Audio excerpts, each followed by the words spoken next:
Hey, good afternoon, everybody. This is John from Volkswagen Planet, coming to you from a 75-degree day here in Tampa. What we're looking at is our ongoing project here, the 1972 Super Beetle. For those of you who had just started to join us for the first time or has just recently subscribed to the channel, this has been a, I would say, a complete horror story of problems. But on the flip side, it really hasn't been that bad because it's been a learning experience for me. We're working the gremlins out of the car. If you follow these series, I've done an extensive series on electrical as far as the turn signals and the, what's the other one? Turn signals and the ignition switch wiring. So check that video out, check that series out, and you can see the progress for those of you who just started subscribing. For you guys who've been around, you know this has been a a parts car that turned into a project car, because again, this car was a parts car for a 356 project kit car, and I decided, since the body was in really good shape, I was going to decide that to take the car and piece it all back together, and this is what we have today. So currently, I would say the starting situation, the starting problem is out of the way, because 2.5 weeks ago, I started dealing with that hard start problem. I put the hard start relay in there, and I put the Autostick starter in. That problem seems to have gone away. I hope. I don't want to jinx myself, but it's been almost 2 weeks, 3 weeks, and it's still firing up perfectly. So I'm going to mark that problem off the list. Still got a problem with a choke, but I've got a friend of mine who's coming over on Friday. He's going to help me address that. He was a former engine builder for a NASCAR team in the late 80s, early 90s. So he's got a pretty good idea of what he's doing. He rebuilt the carb and actually got this thing fired up. So I got trust in him, and hopefully you guys will have trust in him come the weekend when we can mark that problem off the list also. But let me show you what I walked into about 15 minutes ago. So that takes care of the Super Beetle. And for you guys who have been following the channel, you know that I posted a couple of videos ago that I'm getting some extra space in my garage. Well, let me show you what I walked into today. Look at this. The whole entire ceiling just fell out from it. Now, you know, this is the drywall. This is my 68 Autostick. I don't think there's any damage on it, but given that it was just drywall, this drywall is kind of wet, kind of spongy, so it did hit the car with some good weight, but it looked like it was just all flat. Now, this I want to say this addition was built in a house in 1954, and over the years and years of neglect before I bought it, you can tell, living in Florida, there's quite a bit of termite damage. Well, I guess you should say you can't really tell. There's some termite damage, but the water just softened the wood up and just blew out the whole entire ceiling, as you can tell. Now, what we were working on from the previous videos that I showed you right before Christmas was this area back here. And this was the area that I was working on, that this was my addition. You can tell I got the 2x6. I was reinforcing the 2x6 there. It's double layered, so it's an outside one and an inside one. But you can tell just by this construction wasn't even built properly. They're running, you know, for those of you who don't know, these pieces of wood right here, even right here, these are 2x4s and 2x4x12, when they should be looking like that, which is a 2x6x12. And what that does is it evenly carries the weight to the triangles, to the outside of the walls, and it just supports the weight over a large area. Given this is only 12 foot, back in the day, the 2x4 was allowed because of the the joist rafters. And I did have a friend of mine who is an engineer and said that those were acceptable. Those are pressure treated, actually almost petrified now because they're rock solid, and those go to the roof. Now, when you get up here, that bridge, I can't remember what it's called, but it runs a whole entire length of the garage. And I'll show you back here what had happened. You can tell how this piece right here is missing, and it's supposed to look like this. But here's the problem. Like, even in your house or even in your garage, this is a piece of plywood that was basically sandwiched in between these two rafters, so the house would be able to move back and forth. Well, that's not exactly smart, considering it's supposed to be the thickness of that, which is a 2x6. And let me show you, I just happen to have a 2x4 handy here. And let me put this 2x4 down, and I'll show you the difference in what I mean. So this is currently what's up there on the rafters, and this is what's supposed to be holding the house up to structurally keep this solid and secure. Now, this lasted for, what, 60 years, 63 years? So can you really knock it? Not really. But a 2x6x12 is what's supposed to be up there.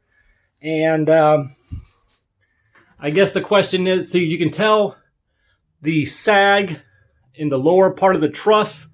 So, and even if you look at these, and I'm not a engineer or a carpenter or whatever, but you can tell there is nothing really supporting this whatsoever besides the I don't know what those are called, roof rafters, but this piece right here is supposed to be a 2x6, or you can get away with a 2x4 in this area.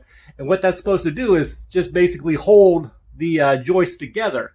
Now, looking at that, that's just a piece of plywood that was ripped and just slapped on there.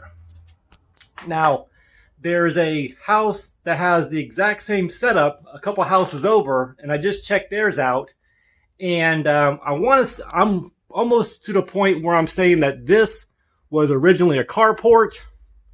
Looking at how the 2x6x12s were running on the outside and follows up over there. This is what I've already put on already. So yeah, you can see the mess that I've got to, or the situation I'm in right now. And I may just knock this all down, start fresh, start over. I don't know. It's just a really bad time because it's tax time, it's insurance time, and everything else. But I love this garage. This was my first property I bought. I paid cash for it, so it's kind of personal to me. I don't know if I can just rip it down. And looking at this, and from what I've been told, literally we can just take the bottom pieces off. And let me show you sort of the plan of action currently as we speak.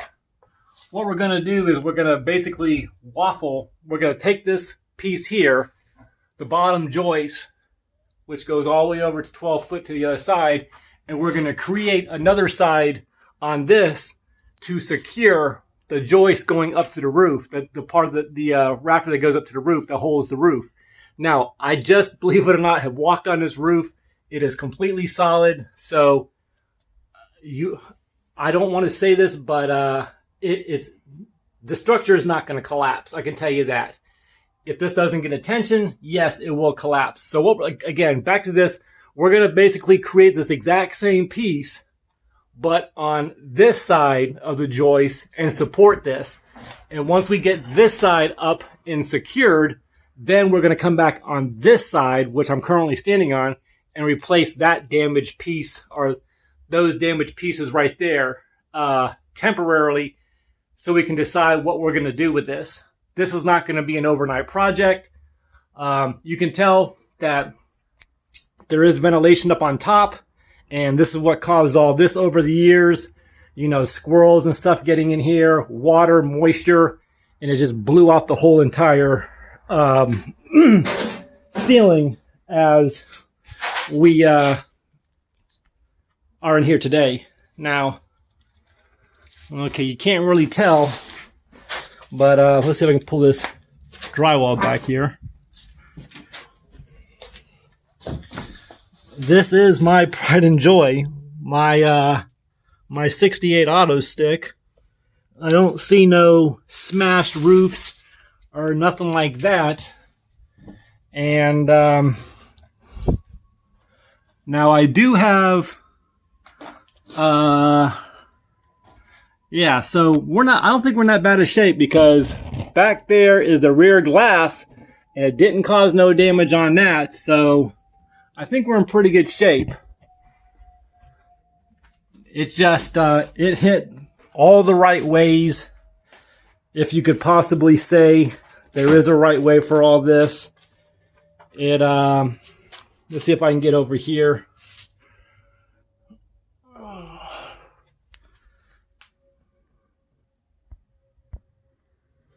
Let me turn the light on here, see if I can get back in there. Now, what I did do, and I don't know if this was a blessing or what, but I did take a piece of my hurricane board, as you can see that OSB board back there, and put it up there. Now, I just put it there to make some room, but I'm sure it did help. The weight of this before it slammed up on the hood. Get some more photos in here, or pictures, video in here. And like I said, I think it's all cosmetic.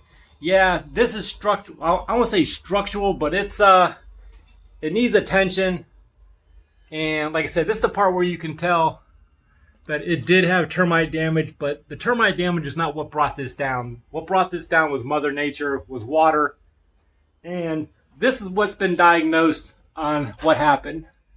This piece of wood here ran this whole, the water came in there, ran right to the seam, and it followed itself right to the middle there where that light is, and ran all the way down. If considering, because we just put a laser level on this, and this is what we were able to conclude, and that would make 100% sense, because the water hit right on the tape line and it just blew it out.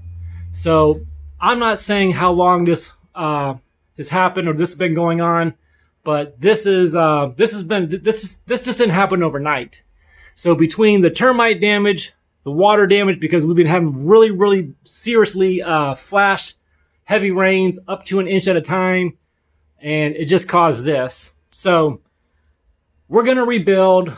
It's just gonna take some more time, you know, just like everything else. But thanks for supporting me. Thanks for coming along, and we'll see what happens from here. So hit that like button, show your support. Please comment below, and just you know, I'm not asking for, you know, no. I'm on Patreon, but I'm not going to accept no offers, no money from nobody. This is going to be on me. We're going to rebuild, and this might just be the step that I just either going to decide to either A, take Volkswagen Planet to the next step, or B, just get rid of it all, focus on one project, and then just move forward. So thanks again, guys. Hit that thumbs up button. Hit that like button. Comment, subscribe, like, comment, share, subscribe, thumbs up, thumbs down. Leave a comment or don't, but we'll catch you on the next video. And as always, guys, God bless you. God bless your family. God bless our great nation, the United States of America. Don't forget to say thank you to servicemen and women, law enforcement, firefighters, first responders, and we'll catch you on the next video, guys. Stay safe, stay warm, and have a great day.